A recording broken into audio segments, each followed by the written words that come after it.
Steve Martin built a career making people laugh. From classics like The Jerk and Father of the Bride to sold-out comedy tours and best-selling books, Martin became known as one of Hollywood's smartest and most respected entertainers.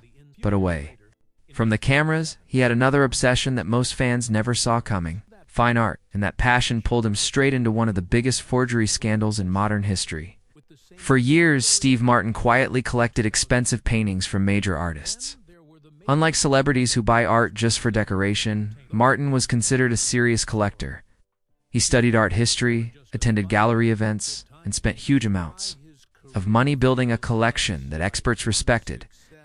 Then came the painting that changed everything.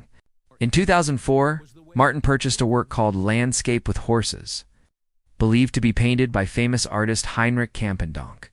The artwork looked legitimate. It came with documentation. Experts believed it was real, even respected galleries supported the sale. The price, around $850,000. The painting became part of Martin's prestigious collection, and the purchase barely made headlines. But years later, investigators in Europe uncovered something shocking. The painting was fake, and it wasn't the only one. Authorities eventually linked the artwork to a massive German forgery operation that had reportedly fooled collectors. Across Europe and beyond, the alleged masterminds behind the scheme created fake paintings in the style of famous artists, and then sold them through trusted galleries and auction channels. What made the scandal terrifying for the art world was how convincing the forgeries were. These weren't cheap copies sold online. Experts, dealers, and authenticators examined the works and still believed they were genuine masterpieces. Where rumors started spreading online, some people claimed Steve Martin was somehow involved in the scam or knowingly bought fake art as an investment trick. But investigators never accused him of wrongdoing. In reality, Martin was another victim. By the time the forgery became public, he had already sold the painting. Reports later suggested he took a major financial loss during the process. Instead of benefiting from the scandal, Martin became one more high-profile collector embarrassed by a system that failed to catch the fake. And honestly, that's what made the story explode worldwide.